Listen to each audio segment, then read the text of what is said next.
I mean, and there are so many branches of this we could get into about Yeah. why this is just the danger of this, how counterproductive it can be, how it can become something. And we haven't even seen this really blossom yet.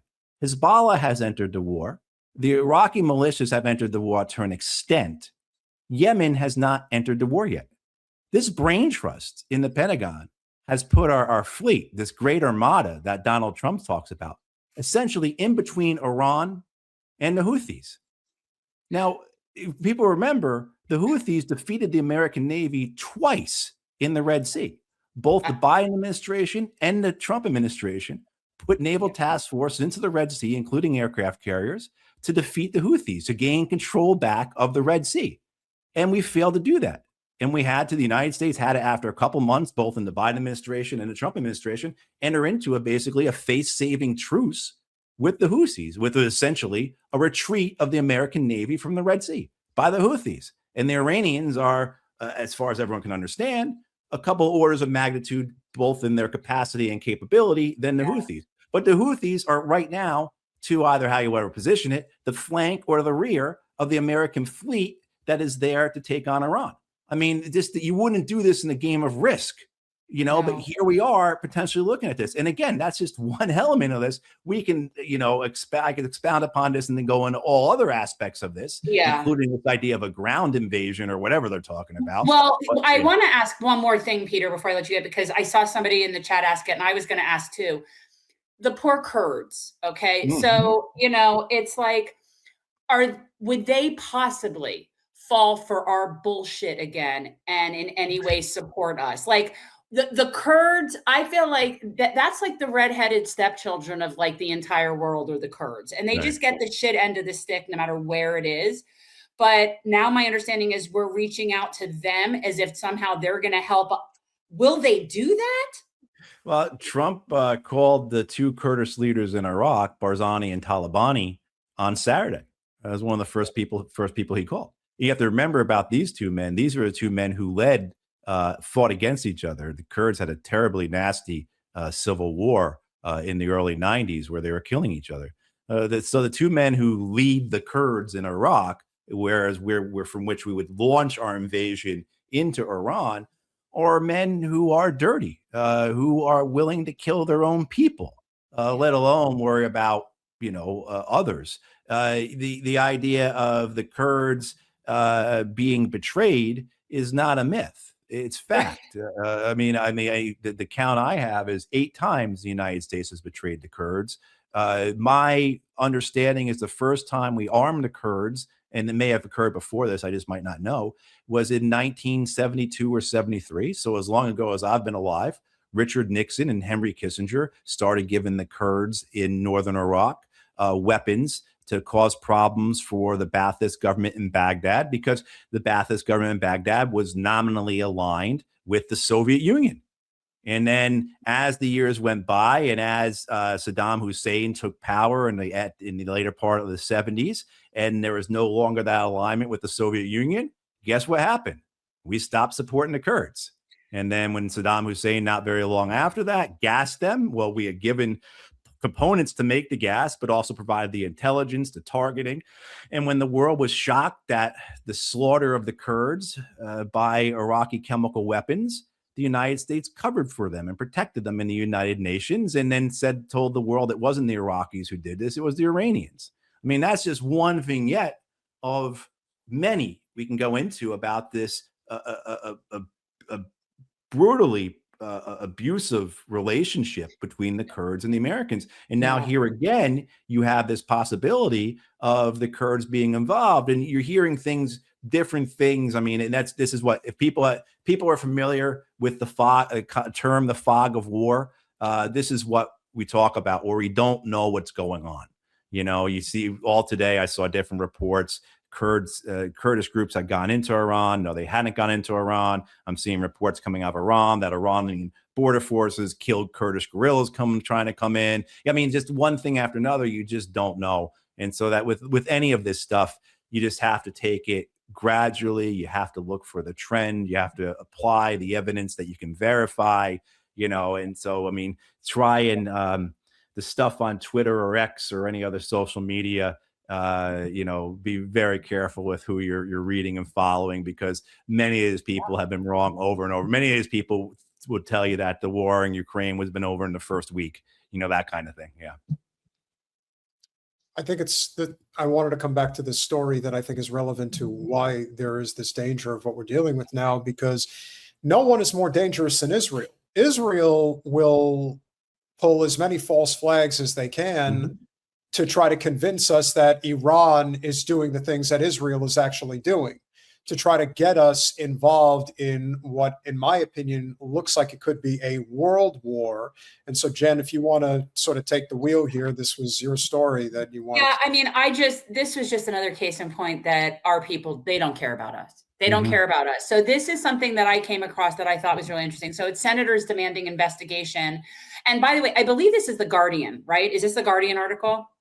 I think it is. So. And the reason that was interesting is because I'm not seeing this being covered here.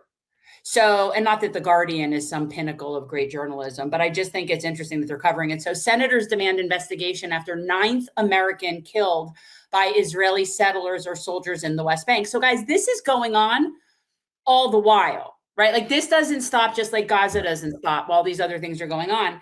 And so, scroll a little here. More than 30 U.S. senators have signed a letter demanding that the Trump administration open an independent investigation into the February killing of a 19-year-old American in the occupied West Bank.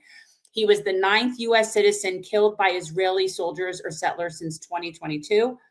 The letter, led by Senator Chris Van Hollen of Maryland and addressed to the U.S. Secretary of State, Marco Rubio, the U.S. Attorney General, and U.S. Ambassador to Israel, Mike Huckabee, asks for a U.S.-led investigation and full accounting of where all 9 cases stand, and for the administration to brief Congress on the killing by the 5th of April. None of the cases have resulted in criminal conviction. Okay, so this is going on, and yet I don't think they're fighting all that hard.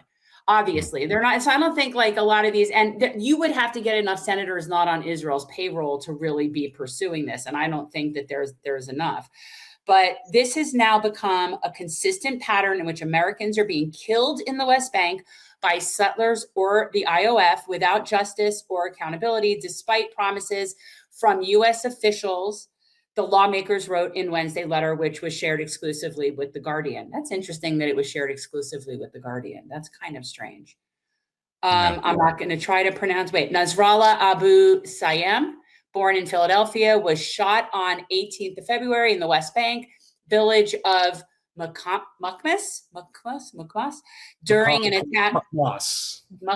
I don't know. Because during an attack on Palestinian farmers by a group of mass settlers. Witnesses said the Israeli soldiers present did not intervene, provide medical assistance, or make any arrests. This was the one where then I thought they arrested the kid's family. This was the one I thought where they arrested the kid's family. Thursday's letter was signed by 31 Democratic and independent senators, including Senate senior figures such as the Senate Appropriations Vice Chair, Patty Murray, blah, blah, blah, blah, blah. Okay. State Department confirmed that the death of a U.S. citizen in the West Bank on 18th of February and said it will expect a full, thorough, and transparent investigation. Matthew, were you holding your breath for that investigation? I'm counting on it. Yeah. Yeah. I put a bet on Polymarket on it. Absolutely. And they do send their deepest condolences to the family. So we condemn criminal violence by any party in the West Bank, a department spokesperson said, and take particular interest in this case due to our duty to protect American citizens. The U.S. Embassy in Jerusalem, which that's a problem in and of itself, mind you, has been in direct contact with the family, the spokesperson added. The statement did not suggest the American government would be involved in the investigation, which the senators demanded. It is the second such letter that Senator Van Hollen has sent to the Trump administration in less than 8 months. Do you think that's going to be addressed? Do we think that's going to be? So we have 9, and they go on to name the 9 dead, including Shireen Abu Akleh, which we know the journalist has cut. I mean, there's a list of these people. But were you aware? I mean, that's enough. I just was finding it interesting that The Guardian is reporting that our senators are actually seeking an investigation in this, where I haven't been hearing about that at all here. Well, they're only doing it because Trump is in the White House, and the executive is in the hands of the Republicans. They, as Guardian points out, they didn't Right. do anything. Shireen Abu was killed, or Eisner Eggy, who was the student from University of Washington, who was killed as well there, shot in the head while at essentially just standing with a group of people who were trying to stop settlers from burning down olive trees.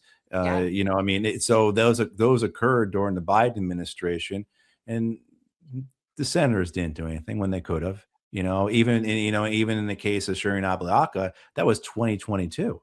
The the Democrats had control of the Senate in 2022, didn't they?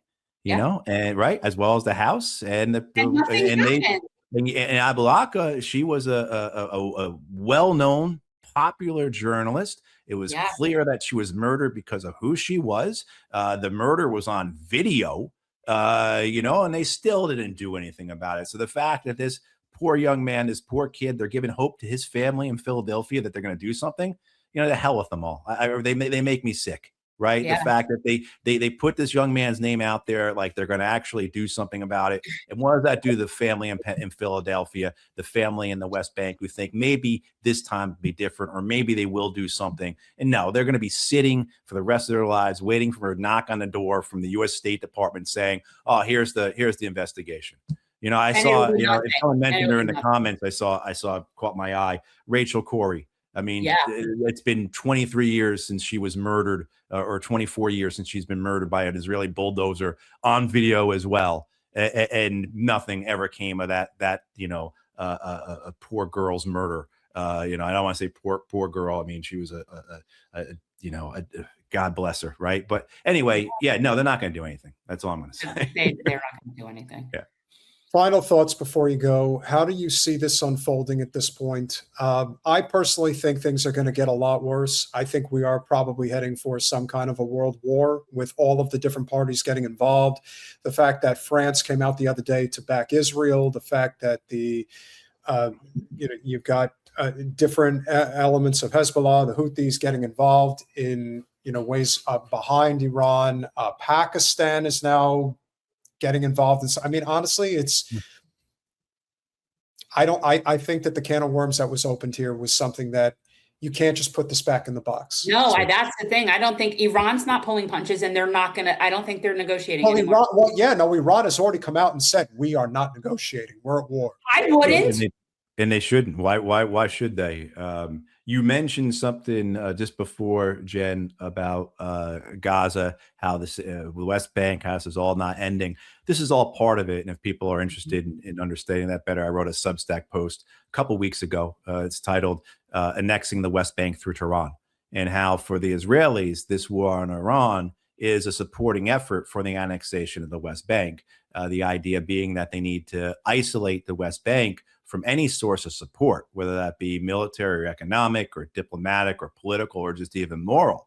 And so everything you've seen Israel do in the last several years, I would argue throughout its existence, but particularly the last several years, the operations in Lebanon, Syria, against Yemen, certainly the genocide in Gaza, can all be understood as secondary efforts or supporting efforts or shaping efforts to create the conditions to allow them to annex the West Bank. And we know that the annexation of the West Bank is going on right now. I mean, not only does it create the conditions where the West Bank is isolated, but it also distracts the world, right? Nobody's paying attention with what the Israelis are doing in the West Bank or in Gaza, where they've stopped food and medical shipments going back into Gaza, and the situation there, which never got past being bad, has now gotten back to a crisis because they've halted shipments. So I mean, it's the magnitude of this, just from an Israeli lens,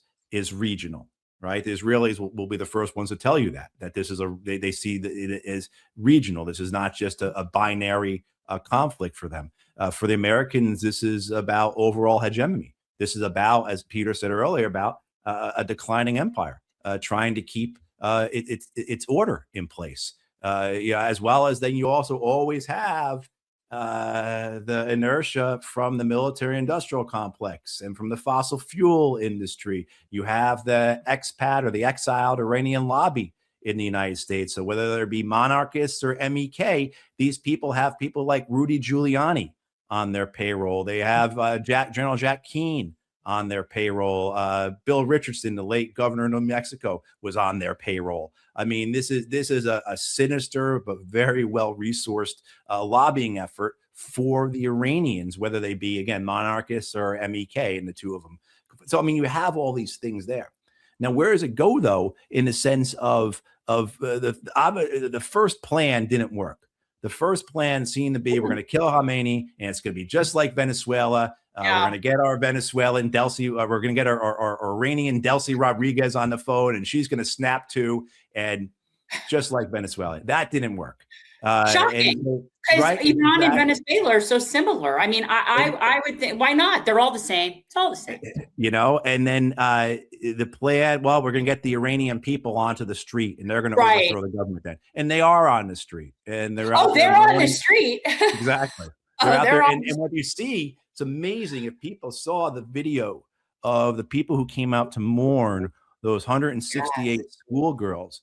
And you have to understand, I mean, you got to take into account, yes, they were out there mourning these schoolgirls. They were also showing national solidarity, but they were also out there in defiance of the American and Israeli drones and missiles that were overhead. You know, if that doesn't give these warmongers pause as to what they're getting into, the multitudes, the thousands upon thousands of probably millions of people that turned out underneath these open skies with missiles and drones above them. What kind of war? Who are you going up against? Who are you going to fight here? Look at these people.